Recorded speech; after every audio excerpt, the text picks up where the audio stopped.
Video. We are live, gents. Happy Friday, boys. It's Friday. Friday. Friday. East Coast, West Coast on Booze Dancing TV. But hey, before we do that, let's roll the intro. Let's roll our intro. Let's roll it. Welcome to the murder table. Cheers. Salud.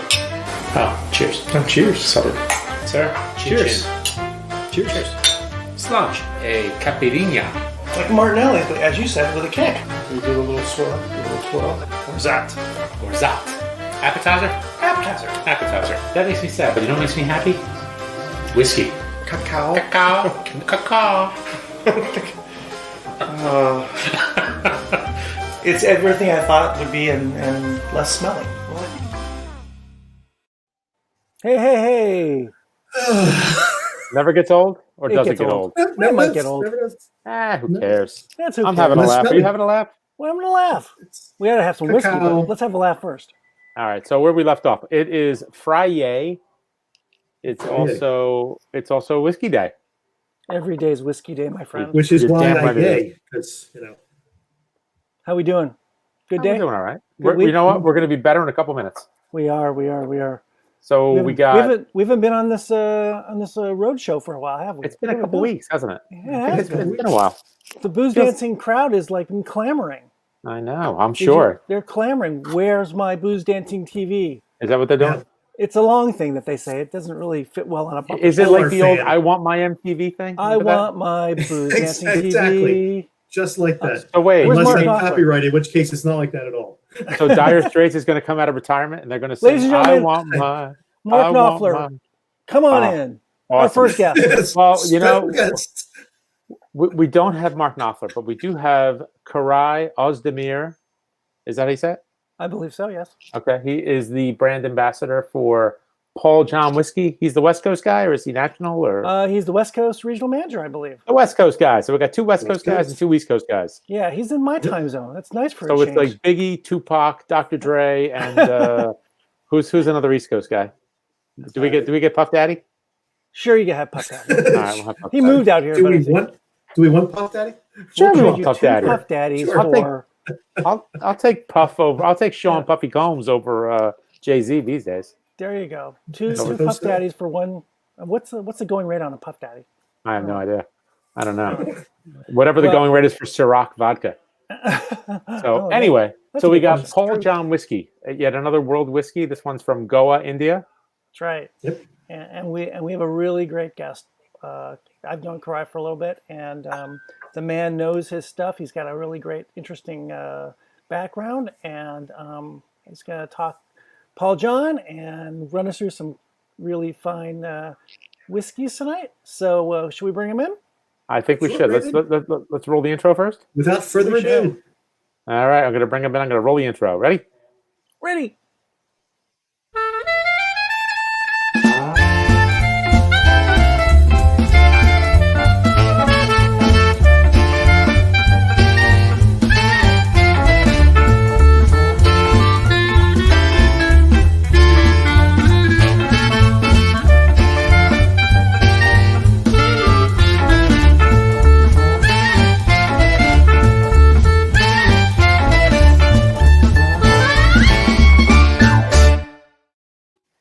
Hey, There he is. welcome. gentlemen. Hello. Welcome to the show. Welcome to Booze Dancing TV. Actually, we're going to Thanks for put you having over me, here. guys. Where are we going to move him around? We'll put him right there. We'll put you in the top Okay. right. There's top Wonderful. right. It's Where just, William under, reads. it's just under my camera. I love it. That's fine. That's fine. How are you, Koray? How are you, sir? I'm wonderful, guys. Good. It's Happy really nice Friday. to see your faces. Yeah, it's just, it's drizzly here, raining a little bit in the Bay Area, so Is it? it's gotten cold. Yeah. Oh, wow. This week has been really cold. I am actually wearing like long jackets, warm stuff over. And I was in the city just before this, so it was pretty much rainy. Not In the best LA, day ever. It's been sunny but cold. Very cold in the mornings. Really cold. Yeah. But we need the rain, so that's good. All the fires, so that's good. Winter is finally here, let's say. Yeah, unfortunately, yes, it is. But the boys in New Jersey, they know more about cold than we do. I'm afraid. Yeah, it's been okay. It got chilly now. You don't have it anymore. We had a lot of rain yesterday, and it's a little chilly today, but that's okay. We're So, getting ready. Koray, we've known each other a bit, and I've been lucky enough to sit through a few different events with you, with just really interesting. You're interesting, and also Paul John whiskey is really interesting. So, I think I like starting with finding out about the person more. You have a fascinating background. Well, wait. First, before we do that, pronunciation: Koray Ozdemir. Koray Ozdemir. All right. I'm not expecting any last name. I can't get the accent. Koray is just enough here. Okay, No sounds good. Koray's fine. He's one of Koray. he's one of two Turkish whiskey bloggers that we know. Who's the other one? Oh, Bazi. Bazi. Bazi. We love the Boz. Good man. Bazi's a good guy. We love the Boz. And Boz is a local guy for me too now. Now they moved out west. Baz is local for everyone. He was local to me in Istanbul, then he's been to East Coast and West Coast. Yeah, that's true. He does move around a lot. Maybe does. he has legal issues. He We was don't in know. Boston, wasn't he, for a while? I think so. Boston, yeah. But he's a Okay. Yankee fan, which is kind of weird. I don't get that. That's all right. He likes the So- pinstripes. So, Koray, tell us about how did you get to this crazy whiskey world? Because you didn't start in the whiskey world. You came from No, a really varied background. I'm actually trained as an engineer. So I have a master's degree in ocean engineering. Oh. So fast forward back to 2012, 2013, I was actually designing sea structures like yachts, marinas, ports. My thesis is on actually tsunami prevention systems or tsunami warning systems. Interesting. Wow. Yeah, and I actually worked as an engineer for 7 years. Started in the university as a project engineer, then I worked for 2 companies as a design engineer. And just after my master's, actually during my master's, I've been to Denmark. I lived in Denmark for a year. And my university was really presumptuous enough to say that we are not accepting any credits from Danish universities. Like, What? okay, then I started working at a bar because I needed to meet people if my grades are not gonna work. What should I do? Like, go and work at a bar, make some money. And I went to a bar and asked that, can I work with you? And they were like, okay, let's do that. And every shift, my bar manager was introducing me this wonderful Belgian beer, or let's say Danish craft beer, which was really popular at the time. Mm-hmm. Then also he was introducing me to single malts. And I remember my first single malt, like actual single malt that I knew that I was drinking, was at Lafroy 10. Hey. Tough start, huh? Yep. Then That's way to start. yeah, then I went back to Turkey. I actually did engineering, but I got the poison, so I had to learn more. And I decided to take more courses, read whatever available on the internet, which was not like this at that day. And I tried to visit Europe as much as I could. I visited other countries like Germany, Denmark again, and whatever visit I went, I tried to learn more. And in the time, I decided to write a blog. And the blog was, because in Turkey at that time, we didn't have a lot of knowledge, and we didn't have the resources because it's a black market because of everything going on in Turkey. So I decided to write my knowledge and share what I know. And it took off pretty fast. So we started to organize beer tastings, wine tastings, and I got into whiskey tastings when I felt confident about it. And that was a game changer. So I love doing that. I love talking about whiskey. At that moment, I decided to find a way to get into the industry and talk whiskey all the time. And in 2016, I resigned from being an engineer, and I decided to work whole time on my blog and on my events. And I helped some companies to do their marketing there. And then pre-Trump time, I got a green card to the States. And I was like, okay, Nice. there's no better place than US to pursue my career in whiskey industry. Sure. And I moved to San Francisco directly, to the most expensive city in the US. I don't know why. Yes. Beautiful city. Though. Yeah, I came here. Then I actually looked for a lot of positions. I applied to a lot of companies. I ended up being a spirit buyer. Weirdly, I never imagined myself on retail. Then I was a spirit buyer for a year and a half in San Francisco. Then Mr. Paul John offered me the job to be the ambassador of Paul John Indian single malt whiskey when he visited San Francisco. Oh wow. And that's how we met, all of you. And I'm happy to be working for a vibrant company like Paul John. We will talk all about it. And Do Do you find that Yeah. your engineering background helps in all this? Because there's a technical side, of course, of distillation, and do you? So it helps. It helps me talking hours and hours about distillation, maturation, and all those technical issues. I love that. It also helps a lot so it gives me a different point of view to the business, to the industry, because as we are talking about, an art, distillation is an art for me. But at the same time, it's also a thing of numbers. You have to know your numbers to do that. And at the same time, there's the economical part of it. So we have to think about, because for us, for brand ambassadors or for brand managers, sometimes it's all about, budgeting. And I can understand it a little bit better because I took the education for that. But yeah, I love the technical point of view. Also, if you are trained as an engineer, you are also a problem solver, which we need a lot in this job and in this country with the regulations and everything. So I think that gives us a small advantage on that. And even probably more of a problem solver now during COVID, trying to figure out how to do stuff like this and kind of manage your daily work. It's got to be all problem solving. Different hats in one day, I can tell you that. Are you getting out of your apartment much? I do. I visit our accounts that are still out there trying to survive. Like retail is doing good, but on premise, the bars and restaurants are not doing that good, especially like they again shut down everything indoors. And San Francisco got cold, and I was out visiting some accounts yesterday. It was so cold. So they need all the support we can give, especially in the colder climates. We are doing as much as we can, but I am also trying to be careful because our job is a person job. So I have to connect to people and I have to talk to them and I have to see them. So I'm trying to be as much as possible about not getting any virus. Until now, I'm successful. Yeah. Well, I think we should probably drink some whiskey. What do you guys think? Oh, yeah. So where are we going to start with this little cachet of whiskey you sent us? So the name tag covers that. Sorry about my cats being on their prime hour, I guess, right now. That's okay. We like. Are they going to drink too? Actually, the one who is meowing, he drank when he was so little. He jumped into a big pint of beer, and since that day, he hates it. The beer cat. I can tell. Yeah, beer cat. So, as opposed to a meerkat? You can see right now, this is the beer cat, the white one, and the other one is... the pictures on the wall. Yep. Yeah.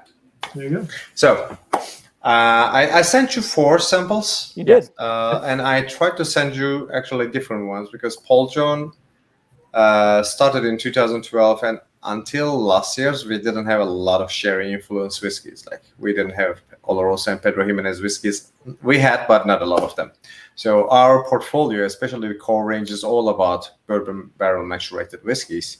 But I decided to get out of the comfort zone and introduce you guys to some of our new whiskeys. And these bad guys actually just hit the States and just came to California today. So it's going to be interesting. And let's start with them because they're unpeated and they're different and they're really fun to drink. Which one do you want to do first? Oloroso? Oloroso, yeah. Got it. Okay, is that the Oloroso Select Cask? Yes. All right, let me share the screen here so we can see what's going on here. This one? There we go. Sure. Yeah, that's it. Yep, that's it. I'm just making sure. Wow, that's good. There you go. There you go. All right, that's Good. Oloroso. You sucking it down already, Mike? Sorry? No, I poured it off just so I wouldn't spill in my sunscreen. Okay, I got you. Just checking. I like that package. That's a cool box. Oh yeah, so it's it's the Hindu fonts, and we have Oloroso written there in Sanskrit. Oh, look at that. Yeah. Ooh, that's rich. So, but the story is actually different. I also arranged my lights at the background according to that. So in this packaging, we are seeing a collaboration of India and Spain. The yellow, like golden color, being India, and reddish color being the Spain. And that comes from the story of the whiskey. So what we did with this whiskey is quite interesting. It's actually like technically it's not interesting at all. It's like bourbon barrel maturated whiskey finished in Oloroso barrels. Technically, that's it. But the background of the barrels are really, really interesting. And what we did was do what we normally do, age in first fill ex-bourbon barrels for 5 years. Then the rest 2 years, we finished in Oloroso casks, but not from Jerez.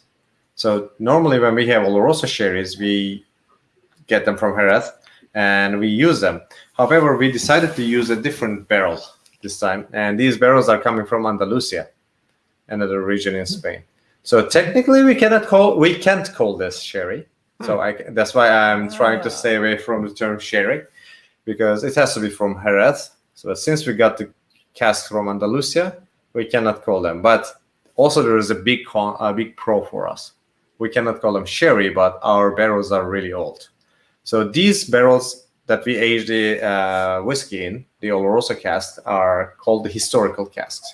And these historic casks are actually 60 years old. Whoa. So they had sweet wine for 60 years in it. Wow.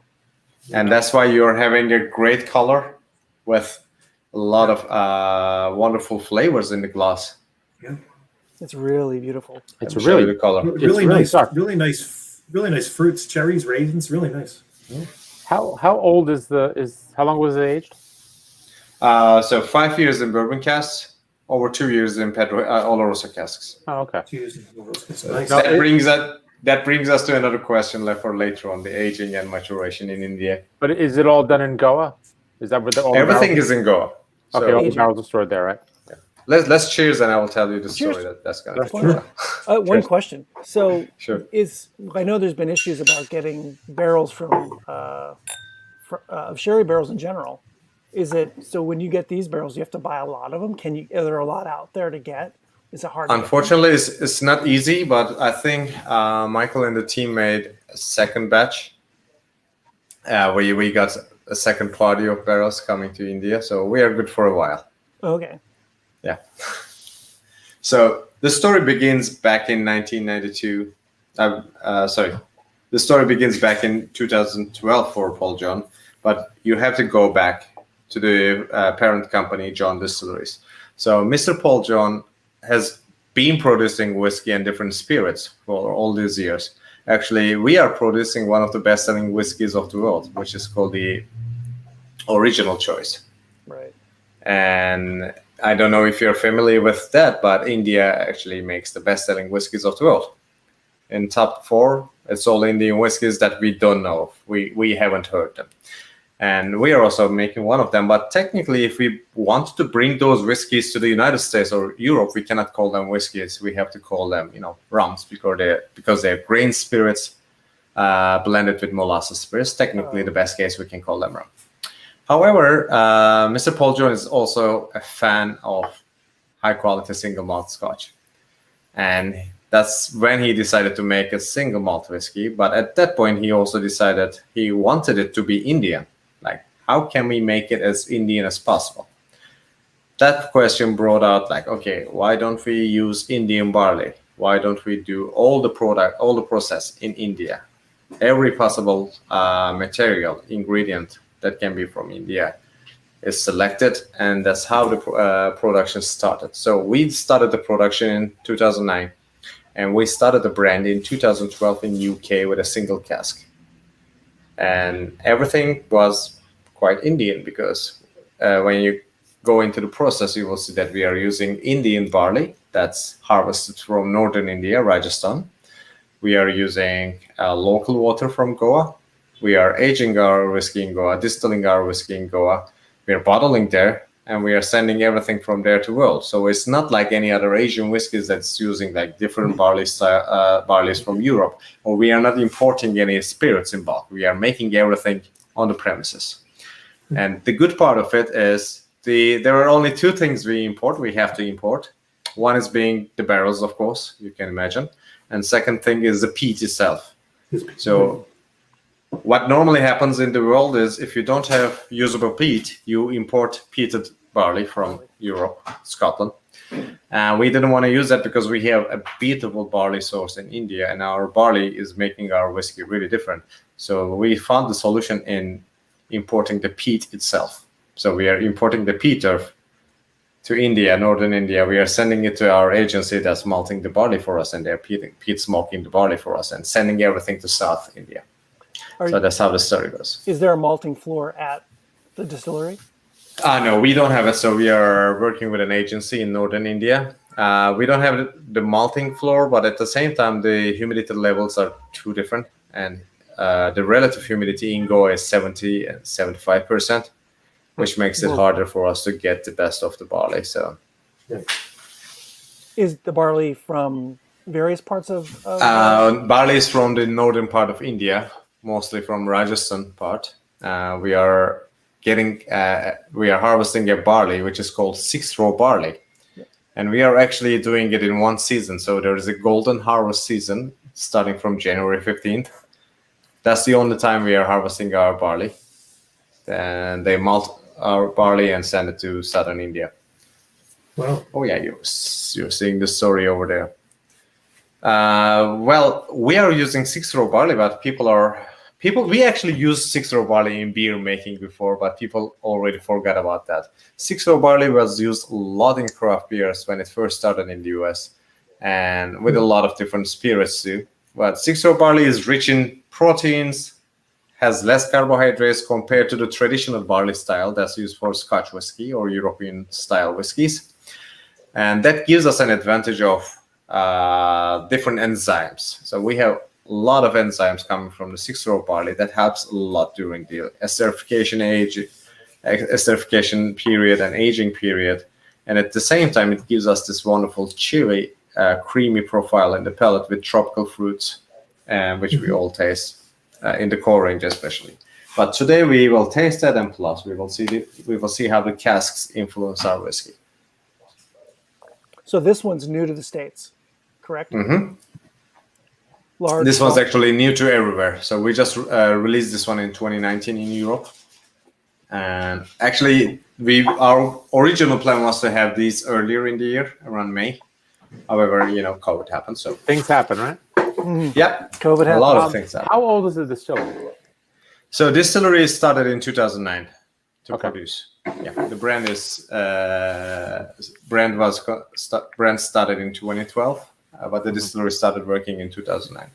And another interesting fact is we also used an Indian-made copper pot still. Oh, We it's a didn't nice import anything from Scotland, like Forsyth or whatever. We actually had our copper pot stills designed just for us from local makers in India. And I forgot the name of the state. I'm sorry about that, but it's a weird story. Like the state which the stills were made, it's a dry state. You cannot make alcohol. You cannot drink. You can make alcohol. stills, Naturally. but you can make a still. Make all the Yeah, stills they you can want. make the still. And yeah, these are a pair of copper pot stills. Okay, question to you: which do you think is the wash still, and which do you think is the spirit still? Oh boy. Oh, I'd say the wash stills on the right. In the front. Right. So wash still is yes on the front one, but there is a weird quality to that. Normally, when you go to distilleries and see it yourself, you don't actually have a reflux bowl on the wash still, but ours has. So you will see that bulb on the still to create higher reflux, to create pure product. So we want everything a little bit lighter in style when we first start, and we don't want to achieve high alcohol. We just want pure product. So We just want the Oloroso I noticed is 48%. What does it? Yeah. What's it come off on the still? So 6-0 barley has another con. Has two cons actually. One of them is, unfortunately, it gives us lower volume of product, usable product. The second thing is, at the end of the distillation, we have a lower ABV level. So we generally end up between 63 to 67% ABV. And that's how we go into the barrel. Got it. So 63, 67 is usual. Then we add the maturation in India, tropical maturation, and we generally end up around like 55 to 60%. Go back to that tropical picture. Oh yeah, let's Oh see my that. gosh. Oh yeah. What are you Oh, doing? come on! It won't stop moving. There we go. I have no. Okay, so That's- There we this is real, by the way. I'm sorry to say that. That is beautiful. Beautiful. No, it's a beautiful place. So Goa has a totally different nature environment, because when you go to the east of the distillery, you are seeing mountains, and when you come to the west, you're on a white beach, and there are resorts, and there's people. There are a lot of tourists, and it's a center of trance music too. And they're like, one of the centers of trance music is Goa, the other being UK. And every year there's like a 2 million people festival there. Whoa. Used to be. Yeah, Not this year. Not this year, not next year probably too. And Goa is But, different. And Goa is different because it's from the rest of India, because it was a Portuguese state. Yeah. Correct. Right? So until 1964, Goa used to be a Portuguese colony. That's why you are seeing different cultures. You are seeing, the native Indian culture.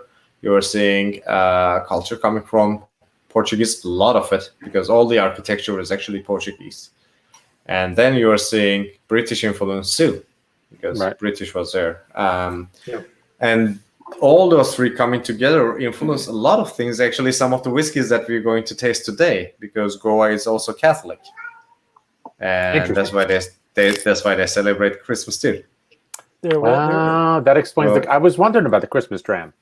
There's a Okay. couple Goan restaurants here in Los Angeles. One's not far from Didn't us. you go to a tasting there once? I did, and it was Paul John, wasn't it? It was Paul John. That's what I thought. Before Koray got there. And Right. it's the menu is you think Indian restaurant, right? You have a preconceived notion of what the menu is going to be. This was not anything you would ever expect from a Indian restaurant, because it's got that whole Portuguese influence. Huh. A lot of seafood. There was seafood, there was beef, Clams, and all kinds of. Honestly, we ate everything in Goa. Whatever came in front of us, we ate it. We didn't stop. We weren't nice. I was eating everything with my hands. It sounds like the party state. The party state of India. Goa. The biggest problem was actually the heat. It was so hot. Oh, yeah. I can tell you that. And it's a good place to hide if you're in Treadstone. Yeah, I can totally understand why the whiskey matures fast. You just sweat to hell. It's incredibly bad because close to the equator. It's not that much. It's not Maldives, but it's better. Oh my gosh. But yeah, there's another thing that the best hour to swim at the swimming pool was 8 a.m. in the morning when it first opened, because then you're a tea bag and it's just steeping you. We like to throw in some oddball questions once in a while, and since you mentioned sherry and fortified wines, this is actually for everybody. What's your favorite cheap fortified wine? Now we have a big history of that kind of stuff in America, and So I'm sure in India. what's your cheap? Oh gosh, guys, A cheap? What do you mean by fortified wine? You mean like a sherry? Boone's Farm, Black Tower, those guys. Something you're drinking out of a paper bag in the park. Exactly. I don't drink any of that stuff because You I'm never classy. drank that stuff in college? Oh no, we didn't drink that. We were in the Bartles and James age. Oh yeah, It was wine coolers. Yeah, Wine coolers, Canadian beer, and a little bit of whiskey. Koray. Honestly, with fortified wine, I haven't gone that cheap. Never. But I can say that Nitrate? I had Where did you grow the up, Aaron? I had the lower end of ports. Let's put it that way. Yeah. I think I had maybe the entry level cinnamon bottles that can count as cheap. So they're $15, $18. That's okay, I guess. I don't Because know. the next level for me is Sauterne. I know That's what we the had. problem. Marsala. That's what we drank. Marsala. We drank some Marsala. I'm Sicilian. Come on, what do you expect? Cooking wine? You drink cooking wine? Yeah, cooking sherry. Yeah, No, some red wine Marsala vinegar. is a fortified wine. It is fortified. Yep. I actually aged season my barrel with Marsala. It's perfect. Oh, there you go. Marsala's good stuff. Yeah. The one in Scotland's called Buckfast.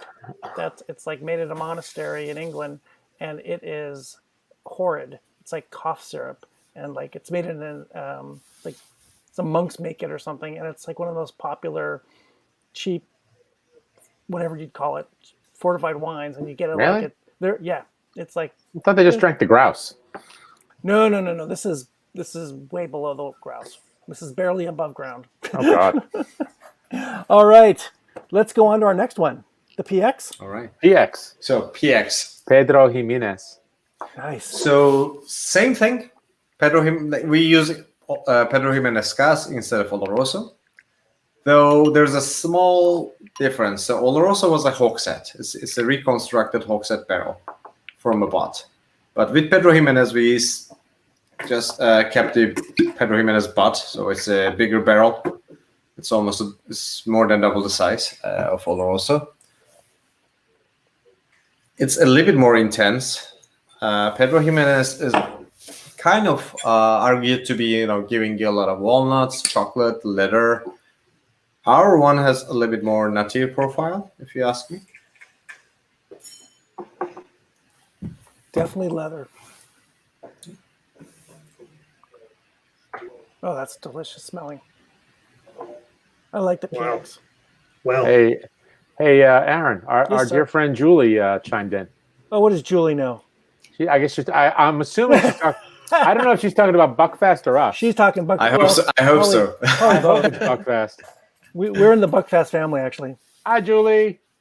Hey, Julie. Oh, the Well, this Buckfast. is- Okay. I was worried. All right. That was good. This smells wonderful. So I think Pedro Jiminez is a little bit darker than Oloroso in flavor-wise. Yep. I feel that walnuts easily. There's like a little bit licorice, black pepper, and darker like plums and prunes. Those are the flavors I feel a lot from this whiskey. And there's also some Seville orange quality. And what's the age? Same, 7 years old. 7 and Yeah, 5 plus 2. 5 and 2. 5 and 2. So I've been to the distillery last year, and when I was there, I had the chance to taste like 100 different cask samples. You weren't driving, right? He better not be no. driving. I can't. Like, that's another story, because in India it's like a small car, a motorcycle, then a cow in front of you. That's how it goes. So It's like Scotland, It's- except there's cows instead of. it already feels like you're drunk. So that's another thing. So I had these 100 samples in front of me, and I was tasting, and I just because until that moment we always have this 90 statements question, right? Or like, we want older, we want to know the age of the whiskey. Sure. Then I had the same question in India, like, why are we doing all the whiskeys around 5 to 8 years old? Why do we have that? Then I had the chance to taste a 9 and 10-year-old, and I could see why. Because 9 and 10 is actually getting a little bit more on the oakier side with the first fill bourbon barrel. And it might be a little bit over-oaked. That's, of course, my opinion. Michael can comment on something better. But what I expect from Paul John is like our sweet age is 7 years old right now. So whatever we age for 7 years is really great. So we also started doing like second fills right now.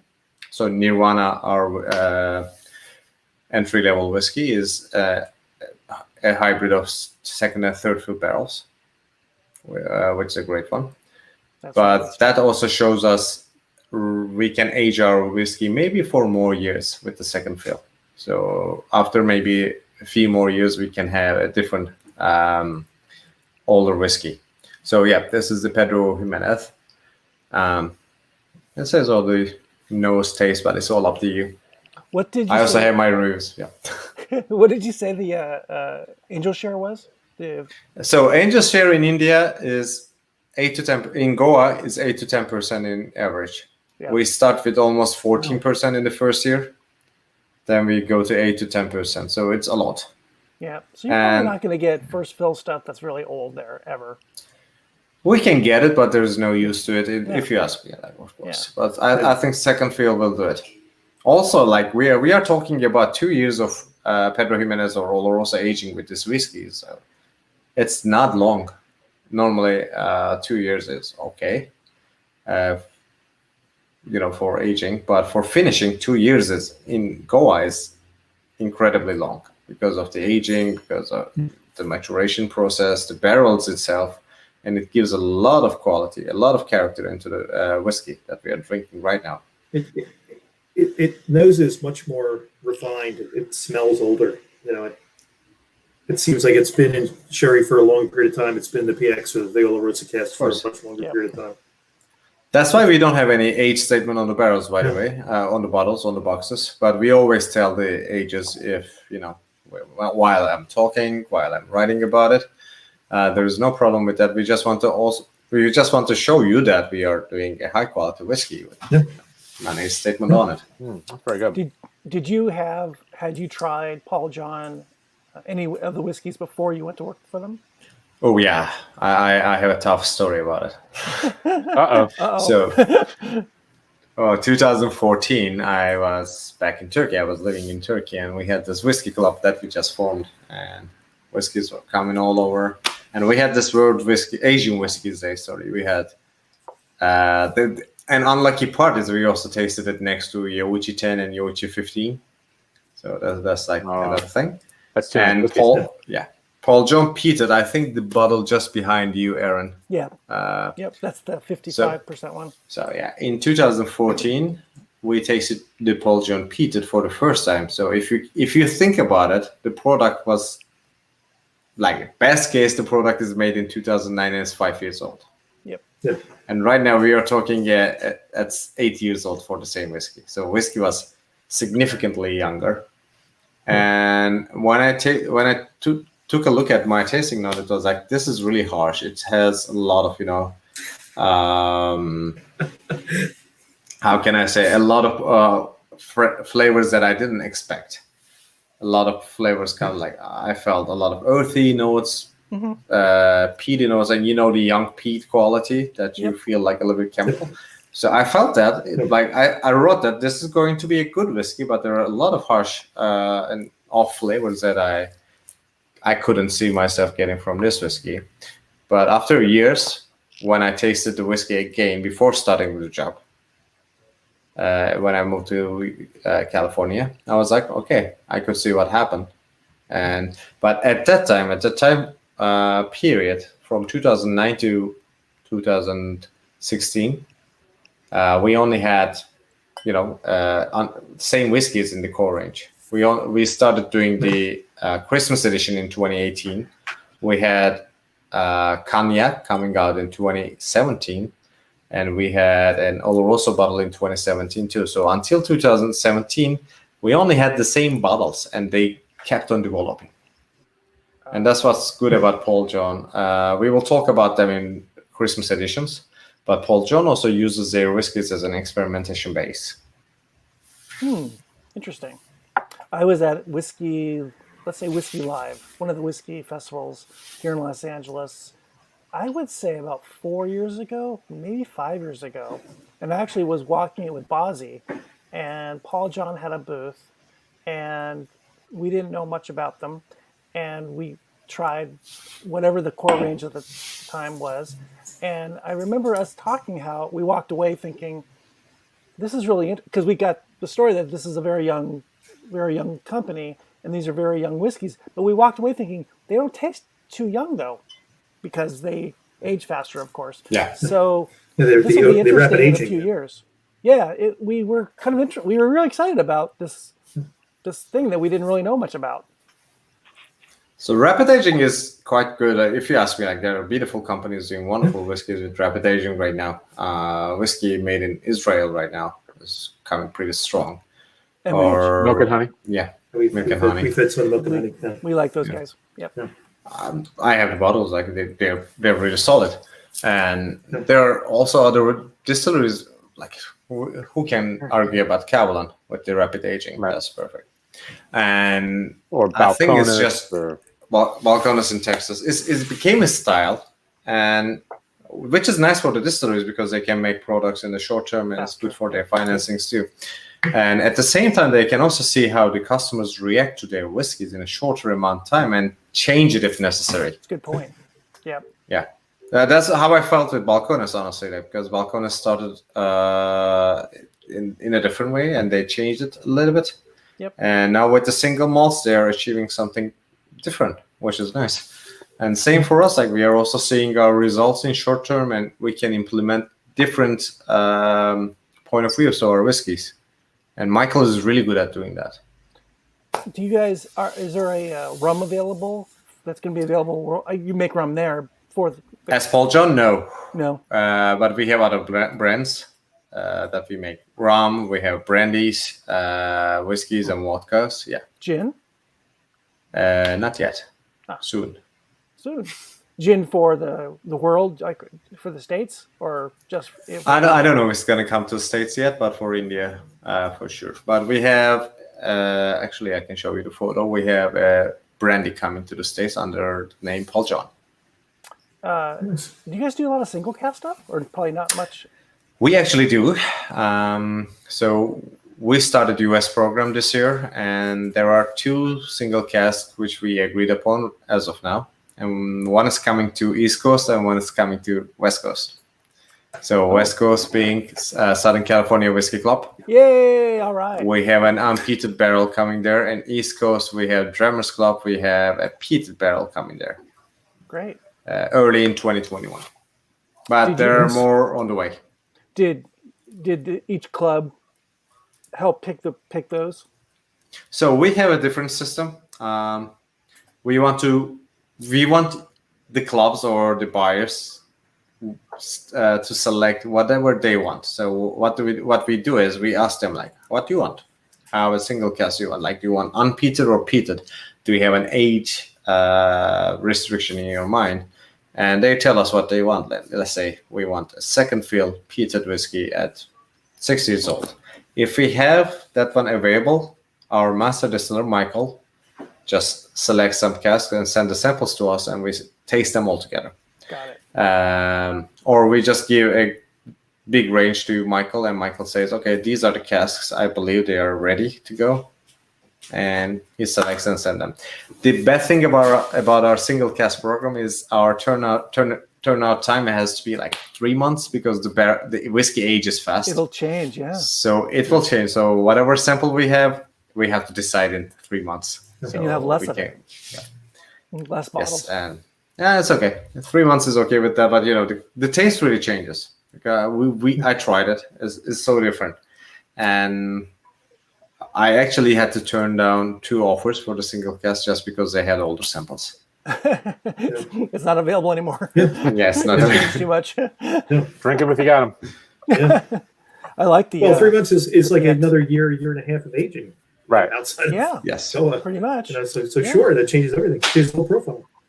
So you have reviewed, like us, you've reviewed a lot of whiskeys on your blog. Mm-hmm.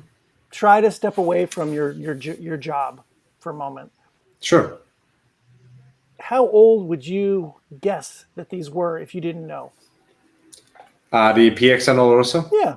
I would definitely say between 12 and 15. Yeah. Yeah. I would guess. Somewhere- I was thinking 10. Somewhere close to 15, I will say. Yeah.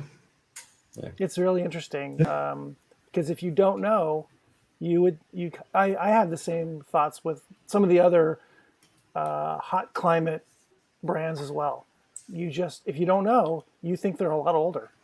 They take. I'm actually like these can be cheating too, because we are using Oloroso and Pedro Jiminez casks, which are really rich in flavor, and Yeah. But the bottle behind you, Nirvana, is actually the showcase of tropical aging, because that bottle is 3 years old. Yeah, and it doesn't. It's a 3-year-old whiskey. It's like Yeah, out of this world for that one. it's great. That stuff, guys, is such a great cocktail making whiskey. Really great. Really great. No, the highball whiskey of mine currently. It's great. So if I had to ask you, which one did you like more, Oloroso or PX? I think I like the PX a little better. I like the I think I like the Oloroso Oloroso a little better. Yeah. It's a little it's better. less dry to me. I like the Oloroso a little bit, just a little bit, but I like the PX too. They're both very good. If you look at my website, it's a little bit different only, but I have my favorite there too. The few times I've actually ordered sherry in a restaurant, these are the two that I will try to order when they're on a menu, and the ranges on PXs and Olorosos, just on the sherries, are very wide as well. Yeah. Oh, thank you for that. I appreciate it. There you go. There you go. This is my small project. Oh, you tried the Waterfords. These are the UK This one releases. also. I just received the US ones. I will check them whenever I can finish all the whiskeys in my hallway right now. Yeah. It gets overwhelming sometimes. Yeah, You guys- and holiday season that's not easy. No. You So guys if you can go to Whisky, I will Yeah. show you something. Sure. And there's the whiskey reviews. Yep, that one. Nice site. I like the layout. Okay. So it's like, so you can search for it. You can search for the Paul John stuff there, or you can just say World Whiskey Review, so it will be easier actually. Did you do these reviews? For PX and Oloroso, I did it. Be nice if I could spell. All right. You said World Whiskey is easier. No, it's there. There you go. Okay. Right there. PX and Oloroso. Yep. Yeah, they're there if you want to read more. So PX was my favorite. Okay, let's put it that way. Yeah. So this is solely my opinion on it, and I try to be as unbiased as possible. Yeah, I see a price there. We didn't ask. What are the prices? Oh, of yeah. these retail about? So these are just coming into market, but our SRPs are Oloroso being 115 and PX being 125. Okay. And these prices can be lower or higher compared to what people get, because different coasts, different prices. Sure. Control states lower prices if they ever get it. Okay. How much My- volume? How Sorry? many bottles actually come to the States? Ooh, not much. Okay. Yeah. Let me think. I think we only have around 700-800 of them each. Wow. Wow. Yeah, For the whole United now. States. for the whole United States. Okay. Yeah. See, I don't have any concept of how big the distillery is or how much volume there is in production or. Let But me put Nirvana- it this way: Nirvana is like endless. It's coming. It's endless. Yeah. There's no problem with Nirvana. It's like currently 3,000 in United States is considered to be a limited edition. Okay. Got it. Now, is Paul John distributed worldwide? Yes. Okay. Is there like one country that's a particularly large market? We are really good with UK, France, and Belgium lately. Holland and Belgium. Mhm. France is a great market for Nirvana. We actually created Nirvana for France because they like their single malt lighter, easier at 40% ABV, under 30 euros. That's actually, More. No 4s, 5s. Wow. Oh, who's your brand ambassador in the UK or in Europe is we have so our European brand ambassador is Shilton Almeida. Shilton. Yeah. Has been with the company since day 2, so he's incredible. You have to Yeah. meet the guy. Hey, does this I count? can. It's a name drop, but Julie so. would name drop. If Julie was here right now, she would name drop Shilton. Julie works for Elixir, Oh, okay. the whiskey exchange. Yeah. Yeah. So then we have Craig in UK, who's taking care of UK, and we have Benjamin taking care of Southern Europe and mainly France. Like there are 3 people there. I have my counterpart in New York, Mr. Devon Villardi, who is a brilliant mixologist. Yep. And next week you'll actually meet him next week, Aaron. Yep. Yeah. And I then think he came into one of the other tastings we had too. probably like we try to make fun of each other at the tasting. So. Having this virtual made it really fun.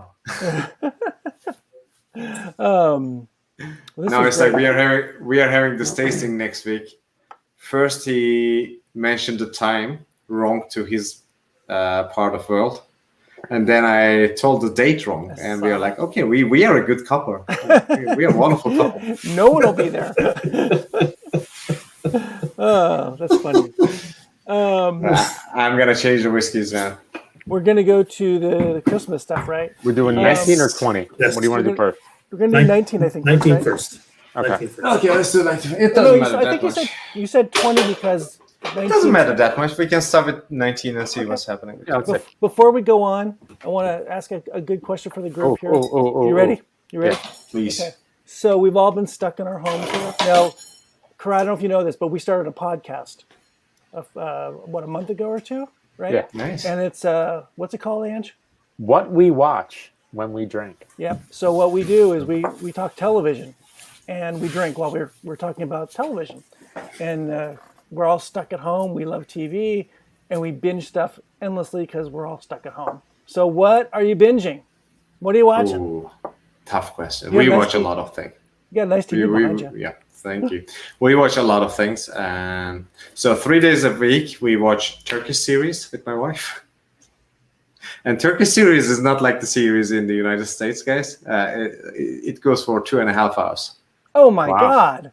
It's like a 2.5 movie. hours. Yeah, one episode is like 2.5 hours. So It's like a movie.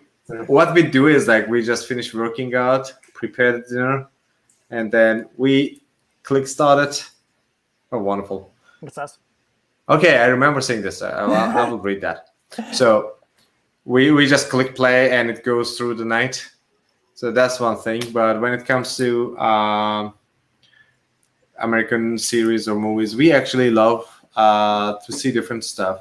We love our Netflix, of course, as everybody else. We are following a lot of different things on YouTube.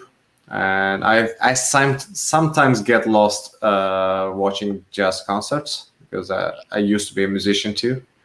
So sometimes if it's like when I drink, I mostly watch concerts or I watch music videos. Being a saxophonist, actually, I learned how to drink on the stage. So makes sense. And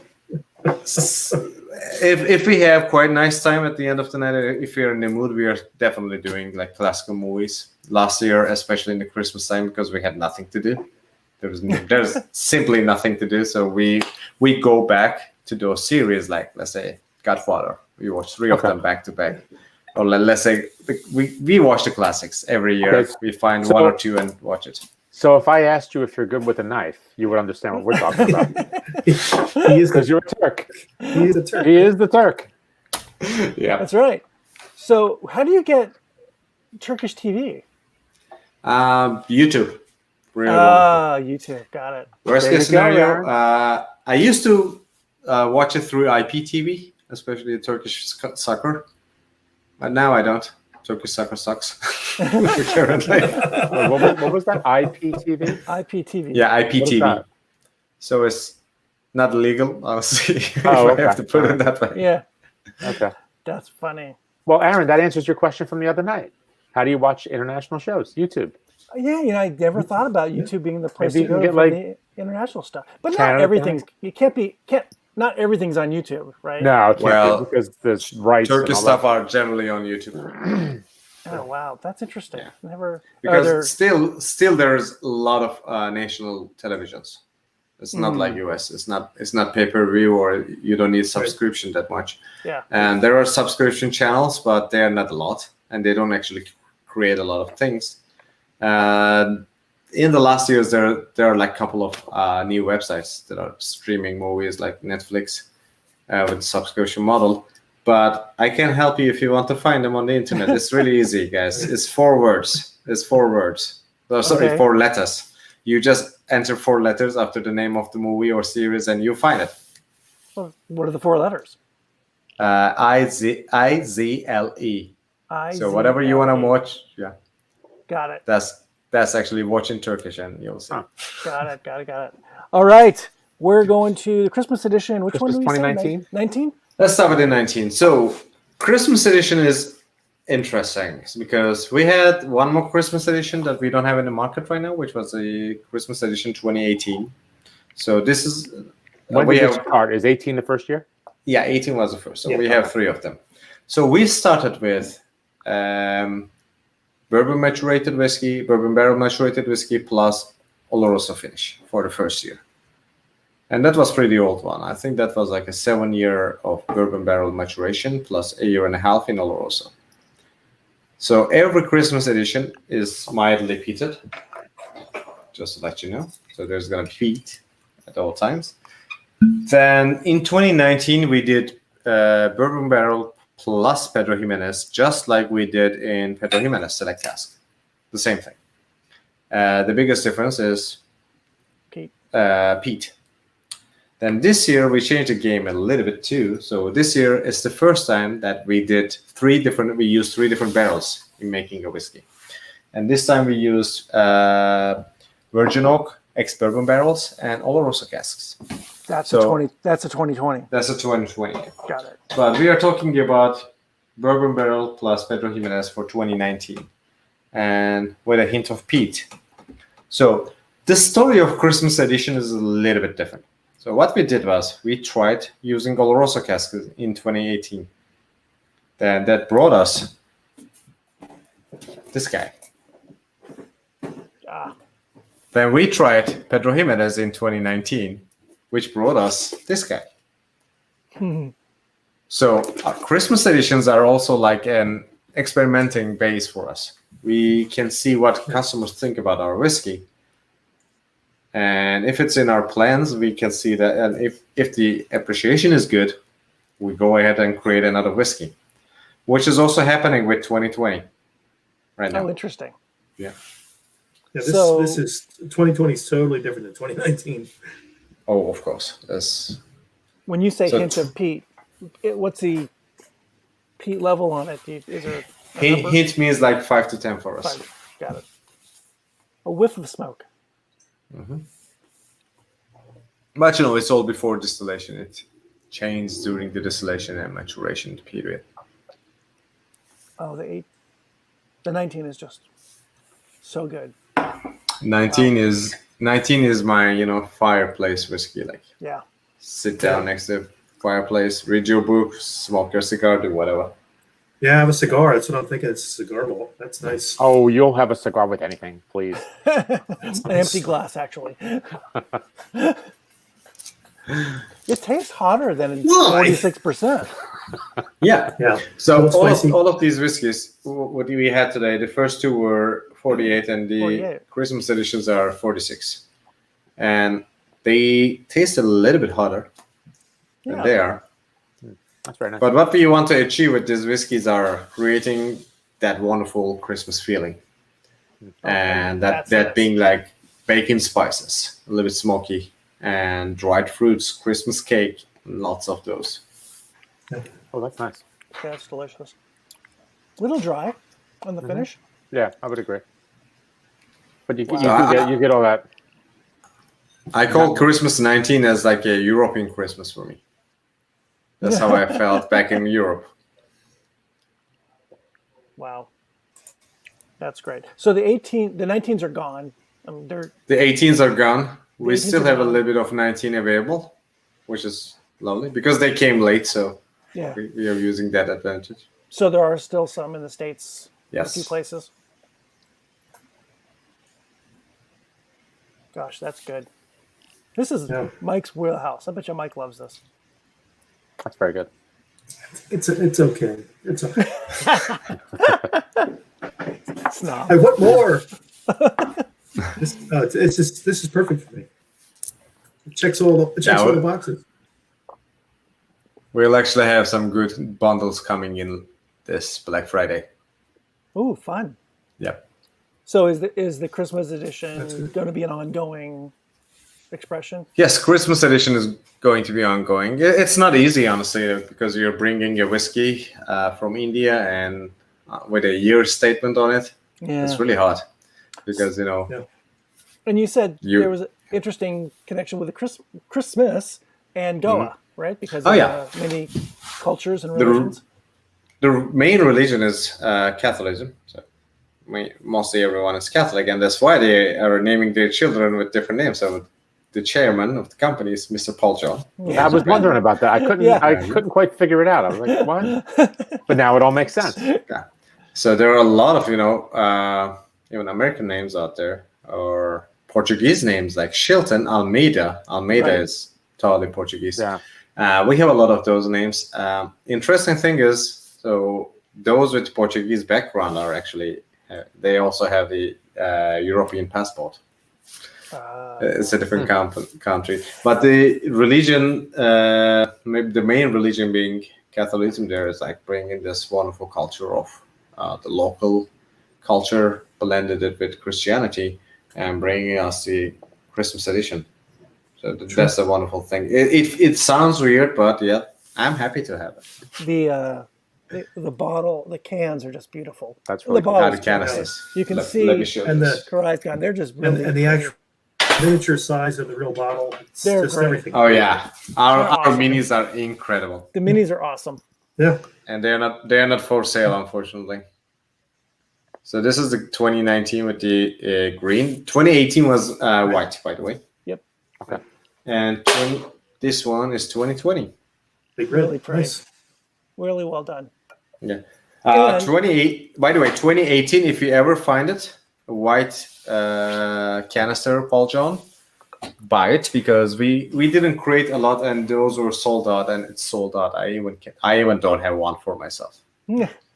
If you look inside, guys, it says Merry Christmas all on the side Does of it? the, Look at that. Look at that. Tying it all in together. Isn't that cool? That is That's nice. nice. And actually, there's a reindeer and snowflakes And is there any That's snow? because snow is so prevalent in Goa. I was going to say, and Oh, reindeer. yeah. And reindeer. Reindeer. You know, We the see a lot of reindeer- reindeers at the distillery. They after they're done their work, they go to Goa and relax in January, right. February, and March. They Yeah. fly south for the winter. Kick back Yeah. on the Yes, beach. come on. It's like beachy place. There are a lot of good beaches right now. I can't imagine the beaches there. That picture is just amazing. Yeah, So like You said the water source Wow. was going as well. Is it close yes. It's really close by. It's River Cell. It actually goes under the distillery. We just try to source everything from there and demineralize while using it. So that's how we do it. I'm trying to get you a video of the visitor center, actually, if you have. So we opened the visitor center in early 2019, and it's the first visitor center of India, Whisky Distillery Visitor Center. And I would love to show it to you if you don't mind. by? Oh, a share screener. Sure. Yeah, go Share ahead. screener. Okay, application window, QuickTime. Can you do it? Yes, coming.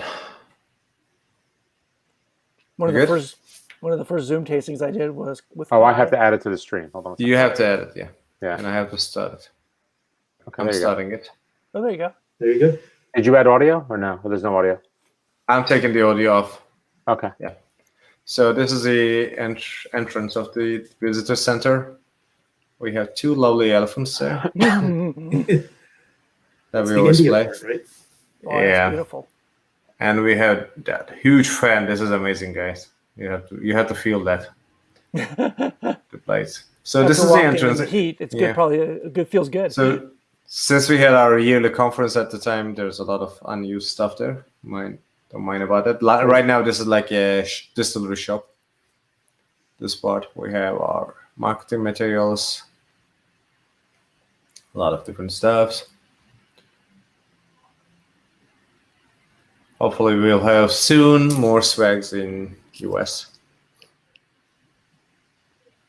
I will get you this hat, Aaron. my I'll My, take a duffel. someone that works for my wife. He's Indian. He was in India last year, and he brought us back. He brought us back a bottle of Nirvana. I think I told you nice. from India, and he also brought us a little sample pack that he got at the airport. So you see the Christmas edition 18 on top. Oh yeah, the white right ones. now. Yep. Oh, white yeah, ones. yeah. And this is our core range. On the right, you can Christmas edition 2018. And the core range is So- still the same, right? Hasn't changed. Yeah, it's Brilliance, Edited, Bold, Classic, Peated. And this is our wall full of awards. Right now, I think we have over 275 awards Wow. that we got. Wow. And counting every day. And this is from a local artist. Oh, that's cool. That's like Okay. showing everything about Goa. These are actually like, drawings of Goa. And we have a Pre-COVID. drawing by drawing by her at the end of the building showing Mr. Paul John. pre-COVID, were you guys doing tours on premise? Yes. Yeah. We actually started doing it again. It's like a religious icon. You got the halo. Yeah. Okay, this He's is coming doing for God you. work. So these are our other spirits. Okay. Aaron, you just asked about it. So we have the Monk Castle and we have the Roulette. So we have brandies and rums from them. And that's only in India. Yeah. Can't So get it you see anywhere Grand Duke, Monk Castle, Roulette, the original choice liqueurs. This is the original choice whiskey, the 6th best-selling whiskey of the world. Wow. And then we are back to our hole. I will take you to the distillation unit. We won't go in, but I will show you the outside. So this is going to somewhere really interesting. I will get into this. So this is going to our underground cellar. Okay. That's where all our whiskeys were from today. We mature our precious barrels in the underground cellar. And then I Is will that take as you close as to... you get the climate control, the underground cellar? Yes. Natural Okay. climate control. But you have things that are aging above ground as well. Yes, I will show you that in a second. So we are passing to distillation unit here. So you will see our stainless steel mash tuns. Then I won't go in there, but if you want, we can arrange another meeting for that. Yeah, And it's a you beautiful will see story, the wash still there on the top. Okay. which we Yeah, saw on the yeah. website. Yeah. So there's our wash still that you can see. How many where the employees distillation are there? happens.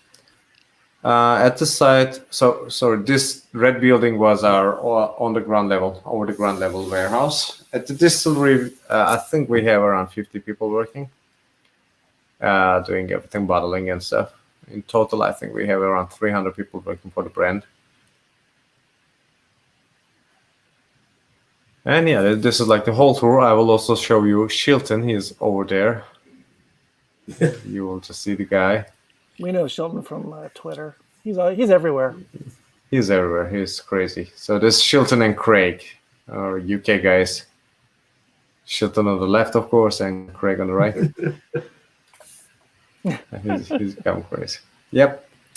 So yeah, this was a Great, thank story that I think. We also offer virtual distillery tours right now for the ones interested. It's pretty much fun. That's cool. That's a great We idea. we have the guardian of the distillery, Mr. Pankaj. Pankaj is an amazing guy. He's taking us and showing every place, every distillation process, and fermentation, distillation. Even he tasted like distiller's beer at 7 a.m. in the morning because of the Nice. time difference, which is not the best thing to do, but we do that too in the COVID times. I think that's a great thing to do because we are taking you at the comfort of your home to Goa, India. That's great. True. All right. Did you start drinking this? I haven't I poured it yet. poured. I'm going to. Poured. I poured. You poured. Decidedly different. So we added virgin oak here, and virgin oak is new for us. It's the first time that we are using the virgin oak. It's an American virgin oak, of course. So, before tasting, I was expecting a little bit lighter. That's a lot different from the 19. Oh Yeah. yeah. On the nose it is. It's still for pretty sure. dark too. Yeah. It's a little bit hotter. But they're both I've- 46. Yep. The main difference I felt at the first time was, this is a little bit more peaty. Feels a little bit peatier. Yep. At the very back, it's like there's ongoing peat in the finish. I think it's ashier. But it's more vibrant, if you ask me. There's like a little bit more fruitiness here instead of all those darker flavors that we got from Yeah, PX. less of the dark fruits, more like the fresh fruit. Yeah, apples, pears. Yep. Or like a baked apple again. Like Yeah. a spiced baked apple. Talking So about of course, The other one was more like fruitcake. the virgin oak is an influence there. Yeah, every other Christmas edition, this is also an indicator of a new whiskey, That's coming.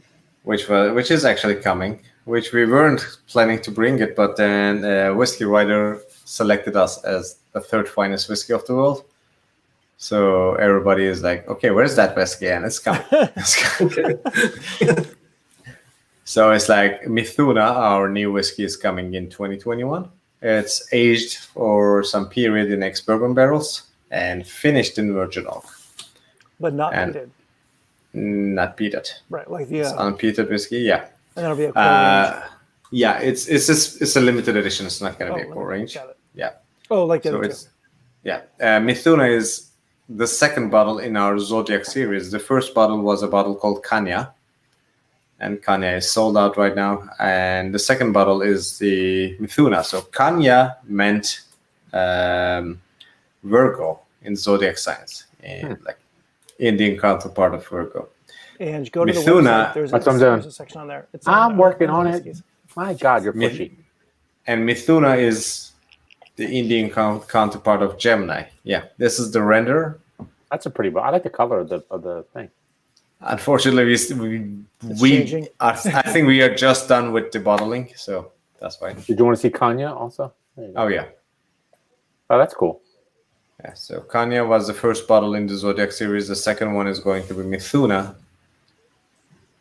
And Michael D'Souza, the master distiller, loves astrology and space, so he's into it. That's why he created one with that. And if you can see the Mars orbiter, I would love to show that to you. You got to look at that bottle, guys. What am I looking at? Mars orbiter Under where's the whiskey? under products, single malt. Okay. Single malt. Mars I see. orbiter on the, Okay, on the okay. very right, yeah. I got you. Oh, that's cool. Yeah. Mike's buying that. Mike, you're gonna put, Mike, just hand over your credit card. Well, I- wish you I- could. I got to tell So you, pretty. we did a tasting with Koray and at remember that saloon, that Sassafras Saloon upstairs, and we was like 12 different Paul Johns, and that was I one think of so. them. And I think Josh Peters brought it, I believe, and my wife, who is a satellite engineer, was in love with that bottle, and she was on her phone most of the evening trying to find it somewhere to buy, but it was like $500. Who'd you know? Who did I name drop? Who was my wife? Josh Peters. Oh, Josh Peters, right? Ha. Whiskey Jug. That's right. You know, on So, the yeah. nose, I didn't that's think I would like the 20 as much as I do. It's really good. I think is I like very the good. 20 better than the 18. It's just really, really good. So in 2020, there's this thing. It's actually a blend of 3 different barrel styles. And Michael D'Souza, the master distiller, was actually the master blender for John Distilleries before Paul John. So he was blending all those Indian whiskeys and rums and everything. So he is actually a perfect art in blending. So when we first heard about that it's going to be a 3 different barrel whiskey, we were like, okay, this is going to be fun. We will see Michael blending everything. Because I really want to see Michael blending some, blended whiskey, blended in Indian whiskey in the market soon. Like, we don't have any plan like that, but I would love to see that. So Okay, that is so in good. Scotland and here in the States, we've got all these rules on what can be bourbon, what can be single malt in Scotland. What are the rules in India? Are there? So we don't have written rules yet. They are working on it. There's nothing set, but the 3 distilleries that are making single malts right now, Paul John, Amrut, and Rampur, they are using this SWA rules. So they are following those rules, and they are trying to stick to it. That's good. They're not playing any games, and they don't like it because they want to create a high quality product.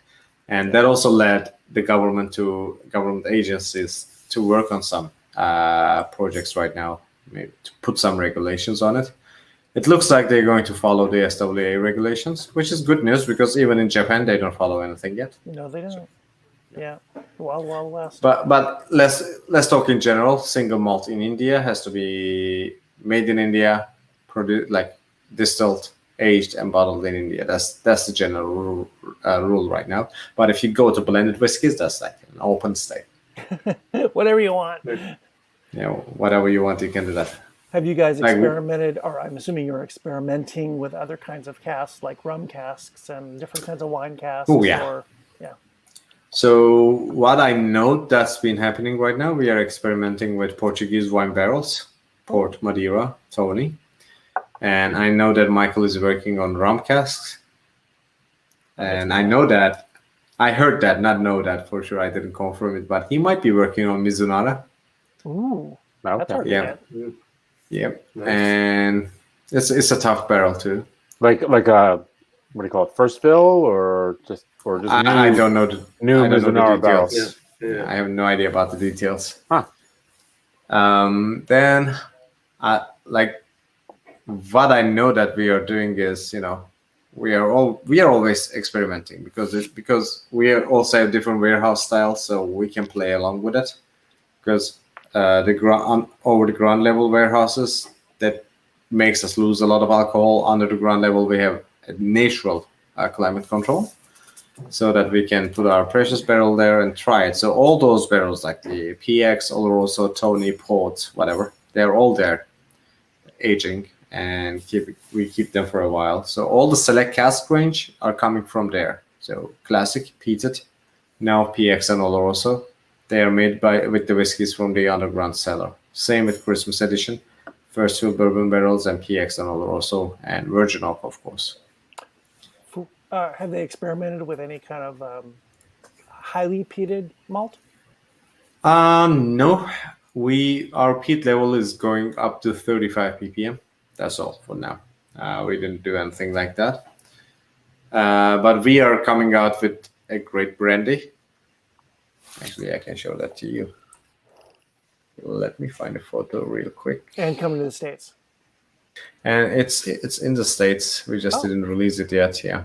Is it made from wine or is it another kind of fruit? So it's made from wine.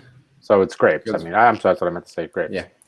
We also have a winery called the Big Banyan. You own your own winery. Yes. In Goa. India. In I don't know the exact place, so I don't want to be wrong about that. In India, close to Goa. So what we did was we have 3 different grape varieties: Bangalore Purple, Bangalore Blue, which are Indian grapes, and we also got some Uni Blonde and raised in our winery. So 3 different grapes that were grown in India. We distilled them in our copper pot stills that we use for whiskey making. It's not an alembic still. And we aged the spirit for 8 to 10 years in French Limousin casks. Whoa. Huh. Yeah. Wow. And the result is, Wow. you ready? Result ready. is this guy. Were they Yeah. new barrels or used cognac barrels? To my knowledge, is new barrels. I want that just for the box. That's Michael? cool. Michael does too. This Look is at called that. the XO. You got It the will be peacock. available in Gorgeous. 2021. Okay. That is just beautiful. That could just be maple syrup. I'd buy that. That's just that. I'm gonna keep every bottle I finish. Like if I'm coming yeah. to LA, Yeah. we are drinking Oh, this yeah. bottle, and That's very pretty. if I'm emptying it, I'm taking it with me. Absolutely. Oh my god. The graphic artist you guys use, whoever, if it's done on premises or out, it's amazing. Our branding team is amazing, and great. they're thinking about every single detail. And it's also taking so long with the design work because they are perfectionists. Like they want to do everything right. Gorgeous. And I can only imagine how many months this design work took for them. It's just so much. But you will start to see this bottle in my hand starting from next week. Oh, so it's because actually, but not for this is- sale till next year. yeah, this is going to be my Thanksgiving bottle. Got it. Wow. Is that a large release or small? That's again limited. I think we will have around again 800 to 900 bottles For the States or in total? for the States. States. Okay. Wow. Well, that's not We bad. already started selling in UK. Okay. It's just we have them here, but I didn't want to release 3 whiskeys plus a brandy in the holiday times. It's not easy. Yeah, it's a lot. Okay, I think my favorite's Christmas 2020. I like I'm going back to it right now. That's really good. I think that the hint Yeah. of peat, the peat level is just really beautiful. That's really nice. That's really, really nice. I hate to say it, if the 19 was more peated, I'd like it more. Ah, I you thought I come would to say the that. dark Look at side. you. You're Dragging going the me, dark kicking and side. screaming to the He's penis. converted. Hey, Mike, this is the Yeah. way. This is the way to the dark side. You two are like Sith lords. You're dragging me We down. are. Mike damn right we hated. are. Mike hated Pete. Oh, really? He was not a Pete fan. It at just all. tasted like ash to me because I didn't Exactly. have the palate, was the appreciation to get really what was going on. So it's an acquired I taste. went the other way. Yeah, I started with a lot of peat. Mhm. Like there's this thing like we Turkish people love peated whiskeys, and Oh, like that's Lagavulin 16 is like one of our favorite whiskeys Yeah. because we Well, love the high you peat. know, Koray, I think it's also, what you grew up with. And I Yeah. mean, I grew up with, Sicilian parents. So it's a lot of bitter stuff and it's a lot of, Yeah. you get a lot of crazy flavors. Where if you're, an Irish guy like Mike, it's, potatoes and boiled beef. No, Bland, it's bland. even more than that. My dad was a fireman, and he's like, "Look, I spend 40 hours a week eating smoke. I don't want to drink it.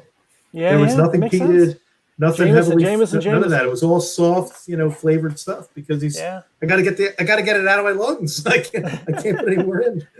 But Irish is back in the game. Oh, yeah. Oh, it is. Incredibly- They're making Waterford. incredibly good stuff right now. Yeah. Not just that. I can share you with that later on, but I tasted beautiful stuff lately. Well, you guys, Mike and Angela, you guys did the Waterford.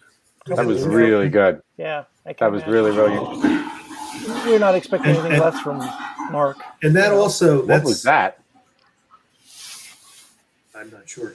I That don't know. speaks volumes to the terroir issue, where you're using your 6 grain, and it puts such a different flavor Of to the course. whiskey. Much like I- Waterford going and picking the different farm and saying, I only want grain from this farm because this is the flavor I want. And it really does Yeah, like- impart something. It's not just story. Personally, I support the idea of Waterford and using the barley and showing it, but it also goes back to days of Compass Box saying that I'm doing transparency and Yep. Bruichladdich backing it up. Yep. Then Mr. Mark Rainier founding Waterford and doing it. We are also doing everything possible with the transparency because Yeah. me, Devin, and the other guys, we are telling everything possible about the brand. And I The lot numbers on here, the batch numbers on batch here. numbers on there. Yep. Yeah. Every bottle. Yeah. And if The- let's put it this way, personally, I believe that transparency is the future of the whiskey, no matter what. Yeah. Because it's like I want to know what I drink and I want to know what I eat. The same thing. Yeah. Maybe this is even more important because I know people dying from this. That's true. No. Wait, this is what's keeping us alive. That's all I'm saying. Yeah. But the fake ones I'm talking about. Oh, Yeah. I got you. The mezcal people and the Oh, the level of mezcalerias. disclosure is insane. Oh my God, the disclosure. You're right. That is You like even know ultra the guy- transparency. You know the guy who pulled that thing out of the soil, the guy Yes. who cut off the tops and Yeah. It's crazy. mashed it. You got Yes. everything. It's almost It's just too much it's just information. not well controlled, I guess. right. You just don't know if it's Right. true or not. I guess. Wow. That's It's just conducted naturally. Does Waterford right? Does Waterford put all that information on the bottle? Or There's a on the- lot of information on the bottles. Really? There's like Yeah. who It the gives grower you the name was. of the farm. Yeah. The name of the farm.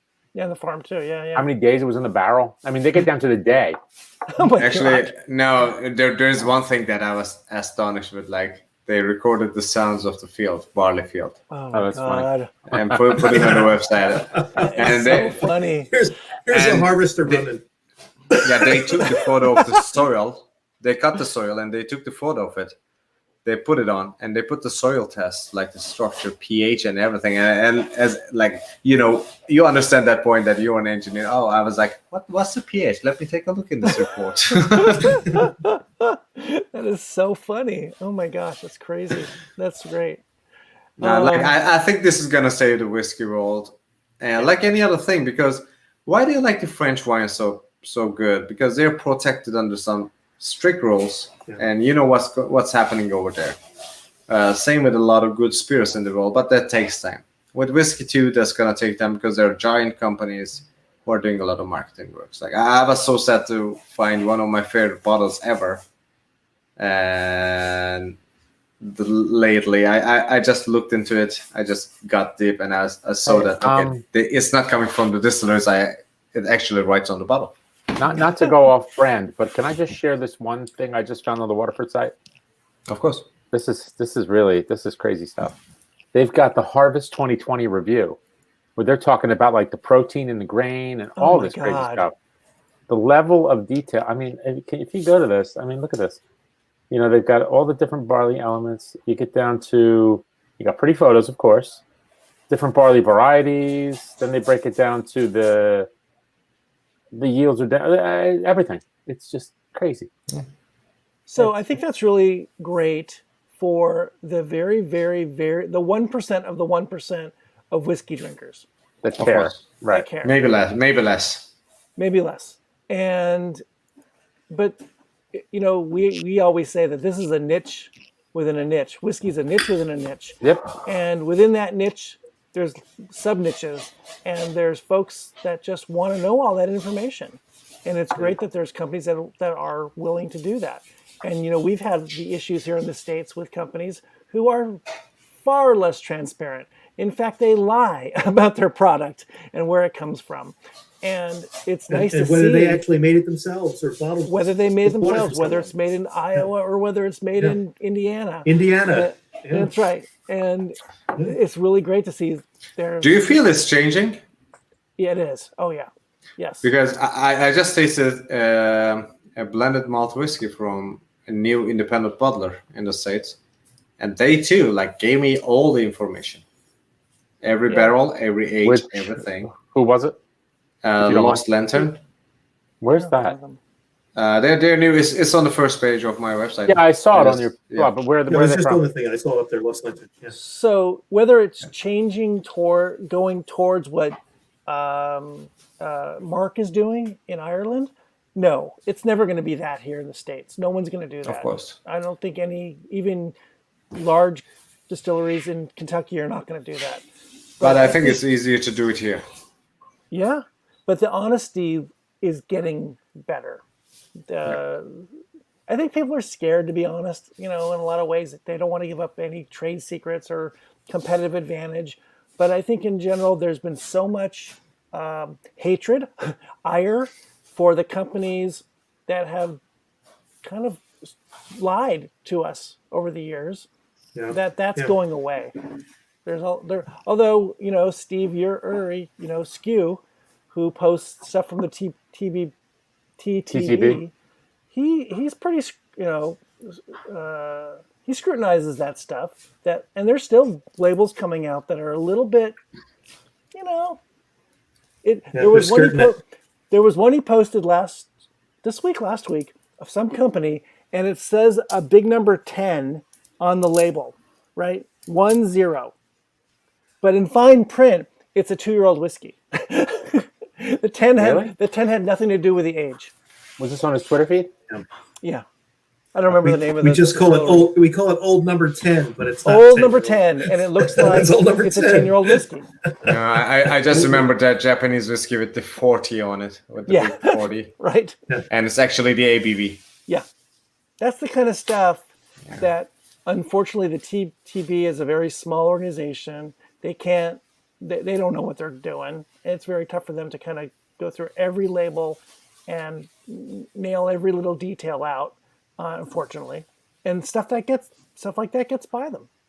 It took them years to get the bottles right, make sure they were all 750s and they weren't, That's right. a big dimple in the bottom and people lying about the bottle's this big. It Yes. only holds this much. That's right. That's right. Wow. And Well, it's I'm not excited. easy to control. I'm not a cognac person, but I'm fascinated by that coming out. There Brandy. you go. Oh, you found it. that the one? The brandy. Yeah, the brandy. Is that Where the is one? it? I gotta find it. Where No, does it no, say no. about the- Scroll down That's what I'm doing. is the picture. See? Oh, the label. Yeah, Kentucky 10. Oh my and god. somewhere it says it's 2 or something. Yeah, probably. And then where's it on the That's back? the DSP number is 10. Oh, Oh okay. yeah, at the back label I saw it under the barcode. Yeah.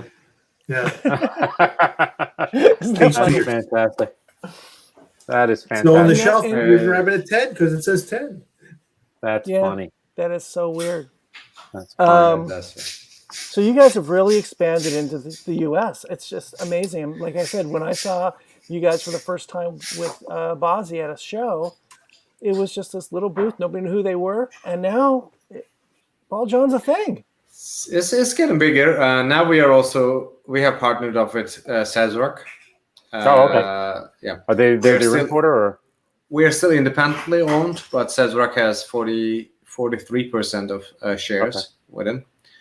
And they are also helping us with the import. And we are also import. Yeah, we are also helping them with their business in India. So Yeah. weird thing. John Distillery is making Fireball in India. Oh, that's funny. Yeah, that's really funny because importing whiskey to India is really expensive. There are a lot of document work and a lot of money going into it. So it was easier for them, apparently, to make Fireball in India, which is okay. Speaking of the Indian market, so all of those core items that we don't see here, big brands that we don't know that are like massive volume sellers, can you find Lafroig 10? Can you find Macallan's and Glenfiddich's there?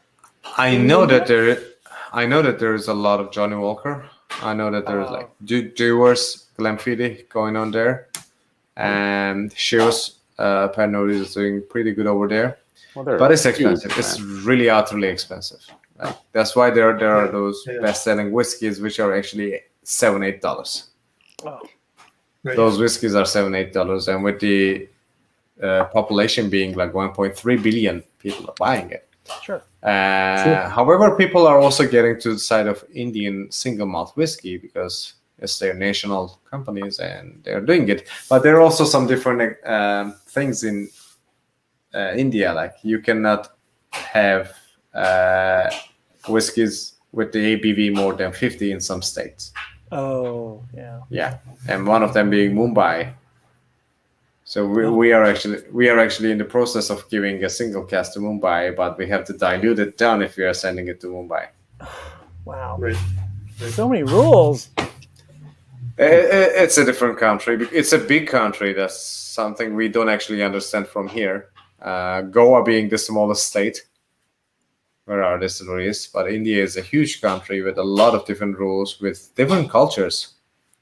Yeah. But I think they drink good is something common. And half the country's dry, right? Yeah, so they're dry states. Yeah, Can you get Paul John in Turkey? we are working on it. You better work on it. You got connections. No, we have been working on it. I think we are in the last stage of the paperwork right now, with the tests and everything. We were actually expecting it to be released by October. However, due to COVID, everything is late. So I think they will need to wait a couple more months. But it will be there. We are working on it. I was going to ask one final big bonus question. Please. Bonus question. Bonus And round. this is perfect for Koray because he's done so many reviews, right? I'm going to ask two questions. What's the worst tasting note you've ever written? And what's the worst tasting note you've ever read, if you can remember? Worst tasting note I have written, and the other one was? I mean, what's the worst tasting you've ever had for a whiskey? And maybe what's the worst tasting note you've ever seen from somebody? Or experienced? What I wrote is, this is fake whiskey, don't buy it. That's pretty bad. I did that. I know that. Currently I can honestly tell it here, like the worst rating on my website is currently for Screwball, I guess.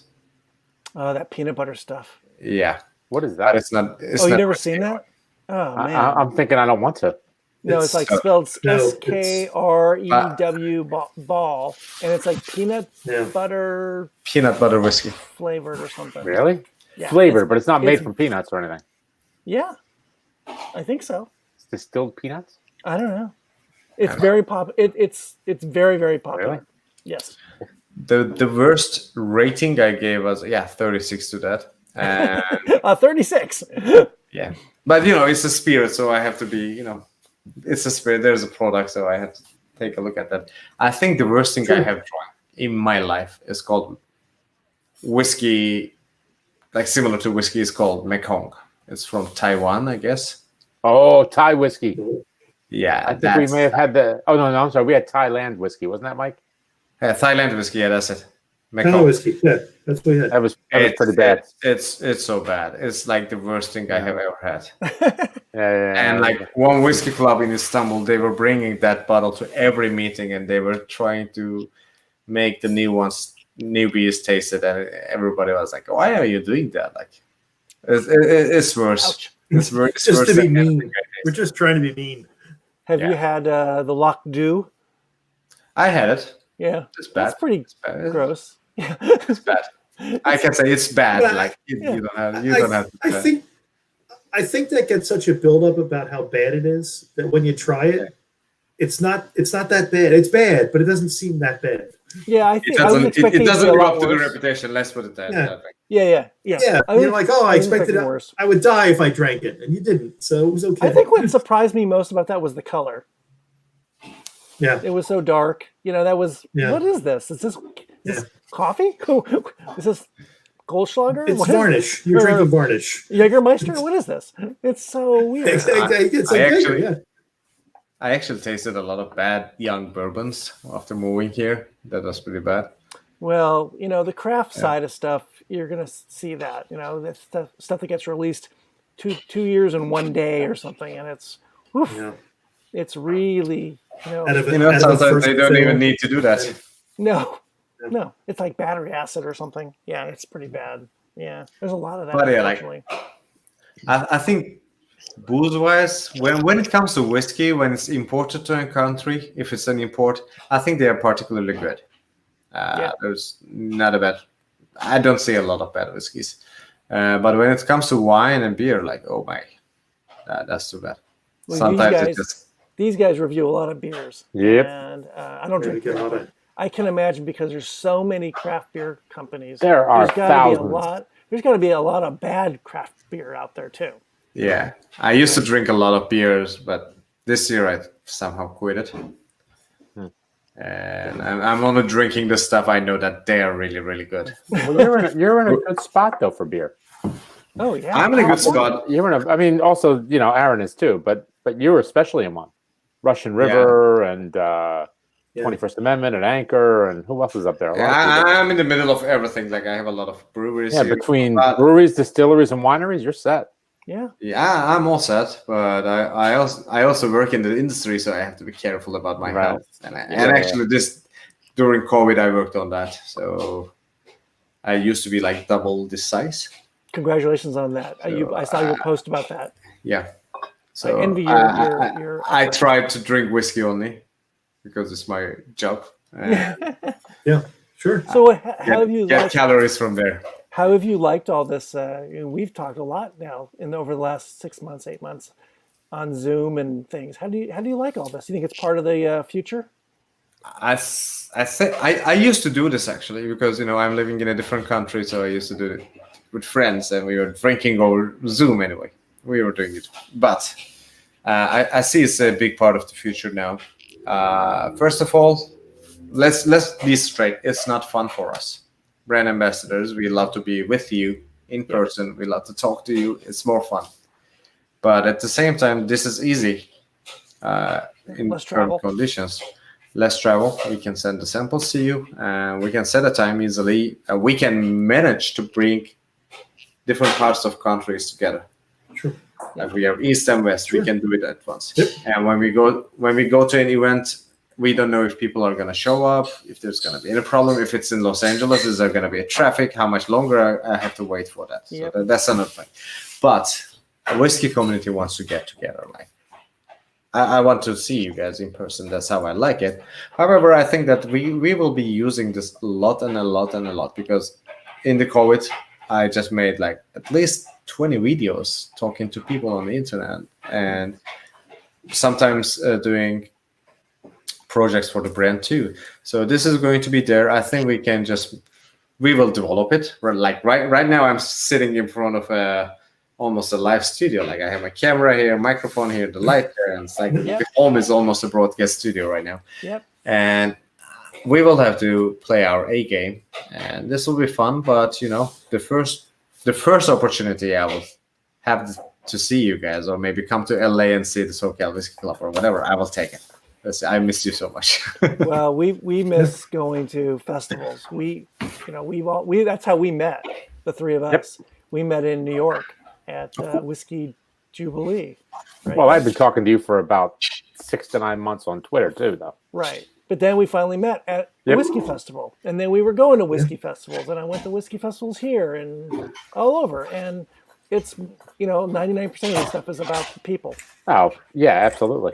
We love the people. And the nice like bonus whiskey. is you get some good whiskey. That's right. Yes. And meeting people from all over the world. And, I have to say, though, this whole COVID thing has been fun because look at Julie popped in, right? Yep. We chatted with Julie in Glasgow not long ago, and we went to the Whiskey Exchange festival. We're talking to people in Israel. We're talking to the guys at Penderin. We're talking to the guys in where else? Everywhere. It brings the world into a smaller place, which is nice. Yeah, I always like to go to a whiskey show in London. That's so much fun. Yeah.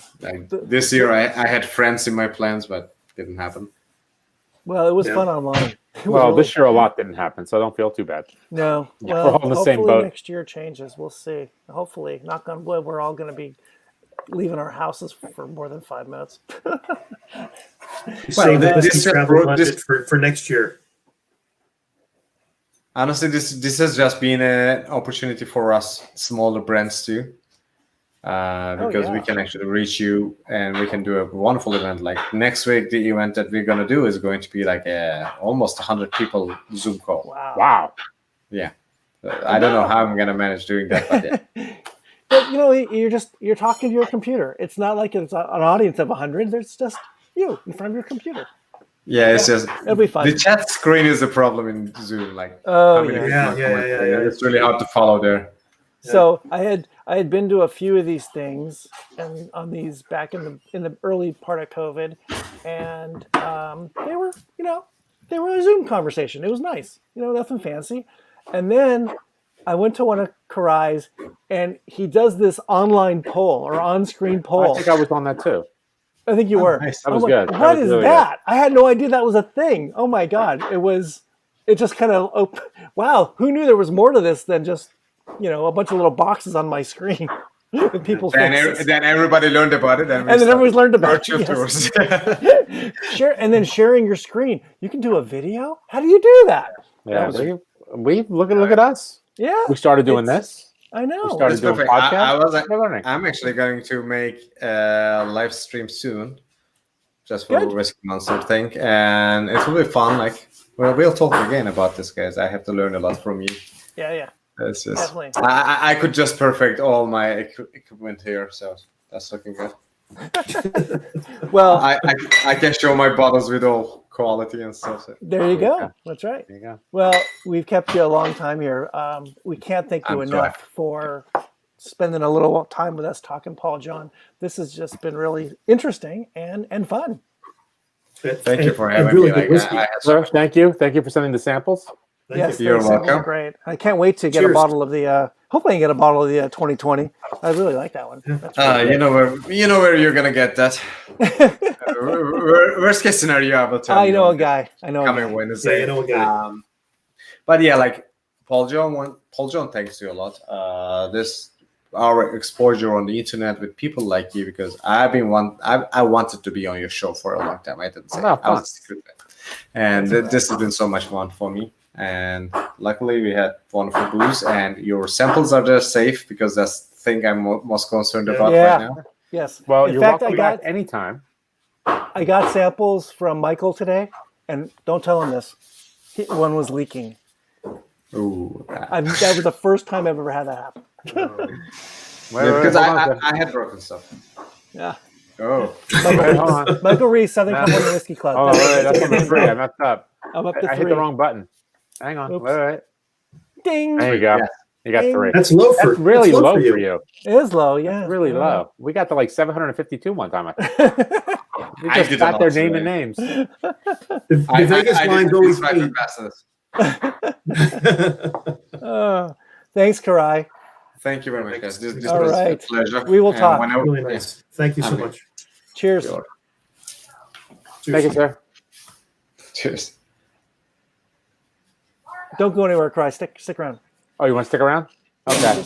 Shall we roll I'm the? here. Shall we Roll roll those the end intro? credits. Roll the All right, credit. let's do it, gentlemen. It was a pleasure as always. All right, guys. Booze We're gonna- Dancing TV. Watch us. We're We're streaming. gonna run the credits. Dun, dun, dun.